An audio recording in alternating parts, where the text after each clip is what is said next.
বলকচোন আজি প্ৰথমটো ভেকেঞ্চিলৈ যাওঁ। এইটো হৈছে ডিব্ৰুগড় ইউনিভাৰ্চিটিৰ পৰা ৱাক ইন ইণ্টাৰভিউ। দুটা পোষ্ট আছে এছিষ্টেণ্ট টিচাৰ হিচাপে। ডিব্ৰুগড় ইউনিভাৰ্চিটি মডেল স্কুলৰ পৰা আহিছে। ছায়েন্স আৰু মেথছ টিচাৰৰ কাৰণে তেওঁলোকক দুজন এছিষ্টেণ্ট টিচাৰৰ প্ৰয়োজন হৈছে। তেওঁলোকে ইণ্টাৰভিউ ডেট ঠিক কৰিছে 16/12/2025 মানে 16 ডিচেম্বৰ তাৰিখে। তাৰপিছত ডাইৰেক্টলি ডিব্ৰুগড় ইউনিভাৰ্চিটিৰ পৰা আহিছে কেইটামান পোষ্ট। বলকচোন চাওঁ। এটা পোষ্ট আছে ছিনিয়ৰ ইনষ্ট্ৰাক্টৰ হিচাপে আৰু আন এটা পোষ্ট ওলাইছে টেকনিচিয়ান বি, আন এটা ওলাইছে লেবৰেটৰী এটেণ্ডেণ্ট, আন এটা ওলাইছে পাম্প ইঞ্জিন ড্ৰাইভাৰ আৰু আন এটা ওলাইছে প্লাম্বাৰ যোগালী। এইটো আহিছে ডিব্ৰুগড় ইউনিভাৰ্চিটিৰ পৰা। তলত এটা ৱেবছাইট দিয়া হৈছে www.dibru.account.in। এই ৱেবছাইটটো গৈ আপোনালোকে এই পোষ্টকেইটাৰ এপ্লাই কৰিব পাৰে আৰু ডিব্ৰুগড় ইউনিভাৰ্চিটিৰ মডেল স্কুলৰ ইণ্টাৰভিউ ডেটটোত আপোনালোকক তাত মেনশ্যন কৰি দিছে 16 ডিচেম্বৰ তাৰিখে হ'ব। দ্বিতীয়টো ভেকেঞ্চি আহিছে ওদালগুৰি মেডিকেল কলেজৰ পৰা। ওদালগুৰি এচিছ প্ৰজেক্ট হিচাপে তেওঁলোকে নামাকৰণ কৰিছে ৱাক ইন ইণ্টাৰভিউ। প্ৰথম এটা পোষ্ট আছে পেডিট্ৰিচিয়ান হিচাপে। তেওঁলোকে কোৱালিফিকেশ্যন বিচাৰিছে MBBS উইথ পষ্ট গ্ৰেজুৱেট আৰু diploma in paediatrics. Must be registered under Assam medical council আণ্ডাৰত হ'ব লাগিব আৰু চেলাৰী তেওঁলোকে 99,000 দিছে। দ্বিতীয়টো পষ্টলৈ আহিছোঁ। এটাই পোষ্ট আছে general surgeon, MBBS with MS equivalent in general surgery, must be registered in Assam medical council. MBBS হ'ব লাগিব উইথ MS ডিগ্ৰী থাকিব লাগিব। চেলাৰী তেওঁলোকে দিছে 99,000। তৃতীয়টো পষ্টলৈ আহিছোঁ। এটাই পোষ্ট আছে ডাৰ্মাট'লজিষ্ট। কোৱালিফিকেশ্যন বিচাৰিছে MBBS with MD diploma in dermatology, must be registered under Assam medical council. Salary তেওঁলোকে একেই ৰাখিছে 99,000। চতুৰ্থটো পষ্টলৈ আহিছোঁ। 16গৰাকী ষ্টাফ নাৰ্ছৰ প্ৰয়োজন হৈছে। তেওঁলোকে কোৱালিফিকেশ্যন বিচাৰিছে GNM বা BSc নাৰ্ছিং কৰা হ'ব লাগিব। চেলাৰী তেওঁলোকে ফিক্স চেলাৰী ৰাখিছে 18,000। পঞ্চমটো পষ্টলৈ আহিছোঁ। এজন OT টেকনিচিয়ানৰ প্ৰয়োজন, diploma in OT technology from A gov institute. Salary তেওঁলোকে ৰাখিছে 18,000। আৰু ষষ্ঠটো পষ্টলৈ আহিছোঁ। দুজন ICU টেকনিচিয়ানৰ প্ৰয়োজন, ডিপ্ল'মা বা certified in ICU ventilator emergency technician. শেষৰটো পোষ্ট আহিছে তাৰ পৰাই দুজন ডাটা এণ্ট্ৰি অপাৰেটৰ প্ৰয়োজন, HSLC pass with diploma in computer application. Computer জনা হ'ব লাগিব আৰু মেট্ৰিক পাছ হ'লে তেওঁলোকে এপ্লাই কৰিব পাৰিব। দৰমহা ৰাখিছে 10,500 টকা। কেনেকৈ আপোনালোকে এপ্লাই কৰিব? আপোনালোকে প্ৰথমতে গুগলৰ পৰা এখন ফৰ্ম ডাউনলোড কৰিব লাগিব, আছাম গেজেটেড পাৰ্ট 9 বুলি। আপোনালোকে ৱেবছাইটত গ'লেই পাব, Udalguri Assam medical college search কৰিলে। আৰু দুখন পাছপৰ্ট চাইজ ফটো লাগিব। Duly self attested must be attach. মানে আপোনালোকৰ যিখন ফৰ্ম হ'ব সেই ফৰ্মখন ফিল আপ কৰি দুখন ফটো এটাচ কৰিব লাগিব আৰু চেল্ফ এটাষ্টেড কপি এটা এক্সট্ৰাকৈ ৰাখিব। আৰু চেল্ফ এটাষ্টেড কপিজ কি লাগিব? Educational certificates, admit cards, marksheet, experience certificates গোটেইখিনি লাগিব। আপোনালোকৰ যি এডুকেশ্যন আছে বা যি কোৱালিফিকেশ্যন আছিল আৰু যি এক্সপিৰিয়েঞ্চ আছিল গোটেইখিনি আপুনি ল'ব লাগিব। আৰু তেওঁলোকে লাষ্ট ডেট এটা নিৰ্ধাৰণ কৰি দিছে, 18 ডিচেম্বৰ তাৰিখে লাষ্ট ডেট দিছে আপোনালোকে ছাবমিট কৰাৰ। ৱাক ইন ইণ্টাৰভিউ ডেট ৰাখিছে তেওঁলোকে 22 ডিচেম্বৰ তাৰিখে, জইণ্ট ডাইৰেক্টৰ অফ হেল্থ অফিচত ওদালগুৰি।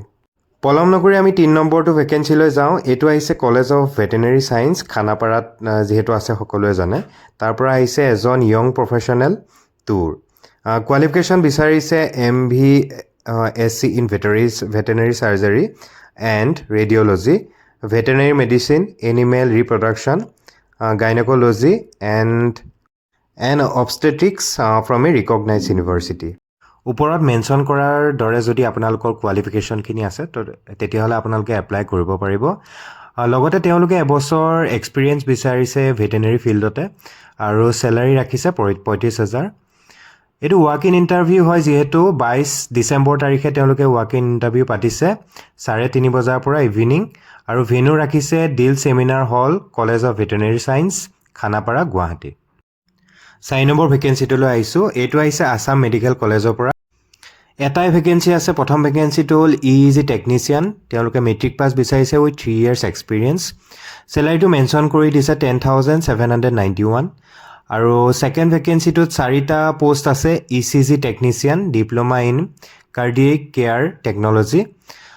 তেওঁলোকৰ কোৱালিফিকেশ্যন থাকিব লাগিব চেলাৰী ৰাখিছে 10,791 আৰু এজ লিমিট এটা দিয়া আছে 20 to 37 years গোটেইকেইটা পষ্টৰ বাবে তাৰ পিছৰ ভেকেঞ্চিটোলৈ আহিছোঁ এজন জুনিয়ৰ ইঞ্জিনিয়াৰৰ প্ৰয়োজন ডিপ্ল'মা থাকিব লাগিব আদাৰৱাইজ ডিগ্ৰী ইন ইলেক্ট্ৰিকেলত তেওঁলোকে কোৱালিফিকেশ্যন থাকিব লাগিব তেওঁলোকৰ চেলাৰী দিয়া হৈছে 15,000 তাৰ পিছৰ পষ্টটোলৈ আহিছোঁ দুজন technical manpower with skill of mason তেওঁলোকৰ স্কিল থাকিব লাগিব মিনিমাম কোৱালিফিকেশ্যন বিচাৰিছে তেওঁলোকে অনলি 8 পাছ আৰু চেলাৰী ৰাখিছে 9,303 rupees তাৰ পিছৰ পষ্টটোলৈ আহিছোঁ দুজন ইলেক্ট্ৰিচিয়ানৰ প্ৰয়োজন ITI পাছ হ'ব লাগিব আৰু ইলেক্ট্ৰিকেলত ITI পাছ হ'ব লাগিব উইথ 3 years এক্সপিৰিয়েঞ্চ লাগিব আৰু তেওঁলোকে চেলাৰী ৰাখিছে 10,791 rupees গতিকে এতিয়া কেনেকৈ এপ্লাই কৰিব এই পষ্টকেইটা আপোনালোকে এপ্লাই কৰিব হ'লে মই তলতে এটা লিংক দি থৈছোঁ amch.a2.in এই লিংকটোত গৈ আপোনালোকে এখন ফৰ্ম ফিল আপ কৰিব লাগিব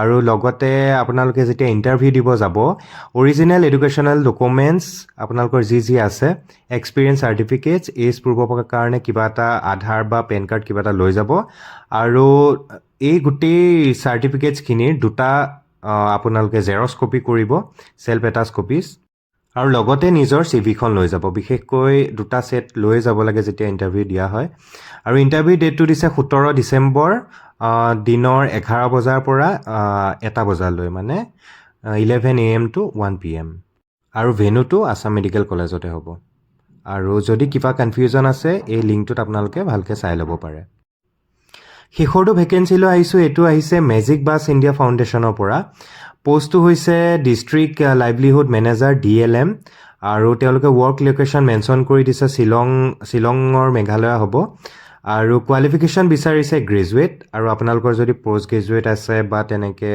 ছ'চিয়েল ৱৰ্কত আপোনালোকে MSW কৰা আছে তেন্তে এপ্লাই কৰিব পাৰিব চেলাৰী ৰাখিছে 40,000 আৰু তেওঁলোকে ডিজায়াৰ্ড এক্সপিৰিয়েঞ্চ বিচাৰিছে 5 বছৰ এক্সপিৰিয়েঞ্চ বিচাৰিছে স্কিল ডেভেলপমেণ্ট ছেক্টৰত কৰা আৰু এটলিষ্ট আপোনালোকৰ যদি 2 years লিডাৰশ্বিপ ৰোল কৰা আপোনালোকৰ কিবা অৰ্গেনাইজেশ্যনত এক্সপিৰিয়েঞ্চ আছে আপোনালোকে এপ্লাই কৰিব পাৰে আৰু MIS আৰু কম্পিউটাৰ স্কিল জানিবই লাগিব বিশেষকৈ ৱৰ্ড এক্সেল পাৱাৰ পইণ্ট এইখিনি জনাটো অতিকৈ দৰকাৰী আৰু মাল্টিটাস্কিং ৱৰ্ক হ'ব বিভিন্ন ধৰণৰ কাম কৰিব লাগিব আপোনালোকৰ ইয়াতে মেইল ID এটা দিয়া আছে এই মেইল IDটোত আপোনালোকে মেইল কৰি আপোনালোকৰ CVখন পঠাই দিব পাৰে আদাৰৱাইজ মই এটা ফোন নম্বৰ শ্বেয়াৰ কৰিছোঁ এই ফোন নম্বৰটোত আপোনালোকৰ CVখন দি আপোনালোকে পষ্টটোৰ কাৰণে এপ্লাই কৰিব পাৰে গতিকে ভিডিঅ'টো যদি আপোনালোকৰ উপযোগী যেন লাগিলে আপোনালোকে এই পষ্টকেইটাত এপ্লাই কৰিব যদি কোৱালিফিকেশ্যন মিলে আৰু আপোনালোকৰ বন্ধু বান্ধৱীৰ লগত ভিডিঅ'টো শ্বেয়াৰ কৰি দিব যাতে তেওঁলোকেও